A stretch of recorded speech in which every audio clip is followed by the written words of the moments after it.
Hello and welcome back to the channel. Welcome back to the RDA. This is your Ralf Ragnick press conference reaction ahead of the Aston Villa game. Now today I've been a bit busy, so I haven't seen the press conference, the comments or anything like that really. So this is my first initial reaction to it.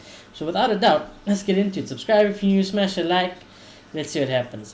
United official website. The interim manager once again explained his thought process behind finding the right balance of formation for a United team, and spoke about how his expectations of the Premier League have fared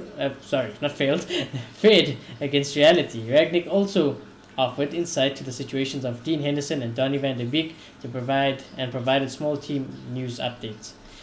Alright, first question from the journals. Good afternoon, Ralf. I'm just wondering, having played Villa on Monday, whether it makes it harder playing them so soon, or do you go with an advantage having won on Monday? He answered, well, at least we know from experience what the challenge will be and how they are playing. We also know that we are able in a tough and tight game to beat them. Now it's about showing the best possible performance, bringing the best possible players and best performance on the pitch in order to win the game at Villa Park. Now again, it's something easier said than done with this game. It's easier said than being done with this game for sure, because we need a big performance. I don't think if you watch the match preview, I don't think this is going to be an easy game. I know Ralf said we can beat them, but he did say, it's going to be tough, and by all means, I don't think this is going to be as easy as we think. And I think Ralf has to change some things, and if he does need to change some things, if he definitely wants us to win this game convincingly, that's just how I feel personally. He then was asked, "You've been here for 6 weeks now. What are your impressions on the Premier League? Is it the toughest? Have you been surprised by anything?" He said, "No, I wouldn't have been surprised. Obviously, having no winter break, at least that was what I had expected. But since we had a couple of games called off due to COVID, we had a break. But in that break, we couldn't train, unfortunately." He's correct, because we had to close Carrington for a couple of days. In general, it is expected. What surprised me a little was the teams in the lower rank of the league.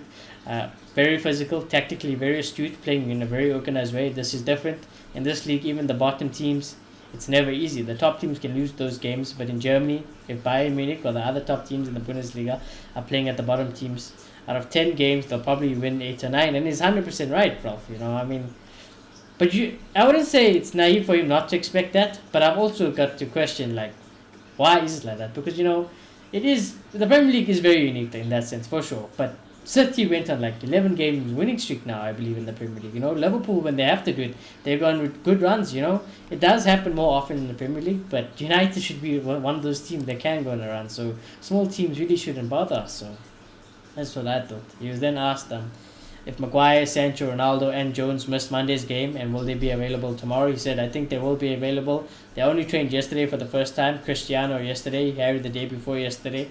You have to wait for the final session this afternoon, but as it seems right now, they should be available tomorrow. Good that Cristiano will be back. Good that Jadon Sancho will be back. Good that Jones will be back.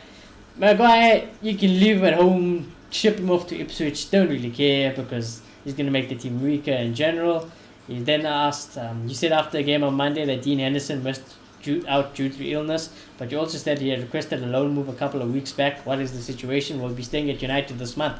Good question. He said, well, I told him that I would like him to stay because he's a fantastic goalkeeper. In training yesterday, he had another couple of fantastic saves. I really like to have him on board as one of the top 3 goalkeepers. I can fully understand that he wants to play because he's at an age where as a goalkeeper he should play regularly. On the other hand, we are still in 3 competition and we need 3 goalkeepers we have right now. I told him that, but I can also, on the other hand, understand his desire to get game time elsewhere in the Premier League. Now, got nothing wrong with that with regards to Ralf, because if I was the manager, why wouldn't you just want all your good players or star players or to be on the bench? A good bench player, let's just say they did get injured. Having Dean Henderson come in to replace him is like a normal first-team goalkeeper for many others. So in terms of Ralph's aspect, I fully agree with it. But in terms of Dino's, like I said, you should probably let him go. You shouldn't do that. Tom Heaton is definitely probably okay to be a second-rate goalkeeper, and De Gea, in probability-wise, wouldn't get injured or shouldn't get illness or anything like that. So it is what it is. Make of it what you will. He then asked, what's the latest on Donny van de Beek? That's what we all want to know. What is the latest on Donny van de Beek? I know you've spoken about his position. What is the latest on him? And could he be allowed to leave this month after all? He said, it's the same situation as it was with Dean. I'm glad to have him in the squad. He came in the last 15-20 minutes against Villa in the cup game and he did well. He's always performing at a high level in training.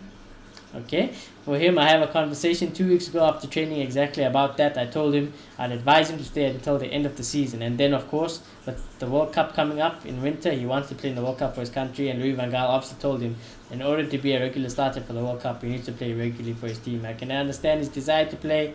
On the other hand, we have a lot of competition in our squad in those positions. Bullshit.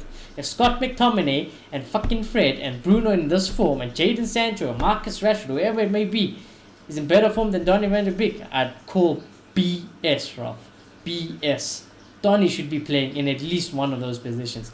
Don't give me that. Don't give me that.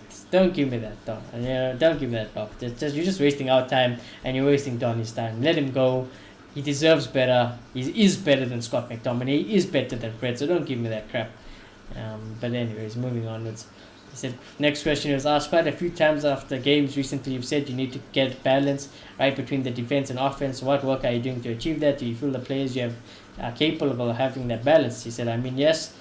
I was fully aware that this cannot happen overnight. It is a work in progress. I think we have shown that we have conceded fewer goals than a couple of weeks ago, but still, it's also about controlling the game. Obviously, we have taken a few steps, but things can still get better, and that's what we have to work on. To find the best possible formation, obviously with now playing every 3 days, we have to make sure we're not only the best, but also the freshest players on the pitch. This means we might even have to play formation during the game, from one game to the other. As I said, it's still a work in progress. Obviously, still quite a few things and space for improvement. Just a bit of a weird one, that one, I guess. I was then asked what are those areas to improve specifically. Is it individual, tactically, certain areas of the pitch? He said, if you want to control the dominant games, you can do it in 2 areas. One, how do you play in the other team in possession of the ball? How proactive and aggressive you can be at the same time without being weak on the counter-attack, which we have been very weak of. The other one is you can gain control when you are in possession in both areas. I try to work and improve the team. As I said, we've taken a few steps, but not as quickly as I would have hoped to be. I agree. I think fans can agree with that. As coaches, you have to normally never be patient. You always have to want to develop teams quicker and faster. Now in the last couple of weeks and in the future, it's all about results, getting the best possible results of each game. This is true tomorrow. This will be true on Wednesday when we play Brentford, and it'll be true again in 3 days when we play West Ham. It's about getting maximum points, and the rest has to be developed at the same time. He is basically saying, let's just grind the results out and hope our performances improve, which is a bit of a shocking answer, to be honest. And then he was asked, I believe this is the last question of the press conference. Ralf, you've only lost one game at United.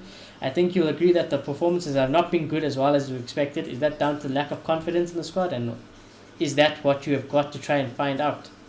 I said, well, I said in the first instance, it's about getting results, getting points, and of course we were all disappointed about the home defeat against Wolves, and if we'd won that game, we'd be even more on track than we are now. But as I said, it is about getting results, especially in the league, collecting as many points as we can. And yes, again, it's about balance, how offensive we can play, how many offensive players we can play without conceding too many goals, and at the same time making sure we don't concede goals, and at the same time be dangerous when we're in possession of the ball. He's basically just repeating himself, just not really giving, I guess, what we'd want as an answer, but it is what it is. For me, now after reading the press conference and after checking what Ralf has said, I think there were some good questions in there. Don't think the answers were as good, to be honest. Ralf is very intelligent. He can speak his way and make it. He's very good with his words, so you'll obviously get that. But we're not going to get where Ralf is like, yeah, I agree, we've been shit. We need to play more attacking football. These players are crap. He's not going to say that. So it is what it is, though. Let me know what you think of the press conference. Do check out our preview if you haven't already. Smash a like on the video. Subscribe if you're new. And I'll check you all you wonderful people again tomorrow, which hopefully is a great match reaction. Goodbye.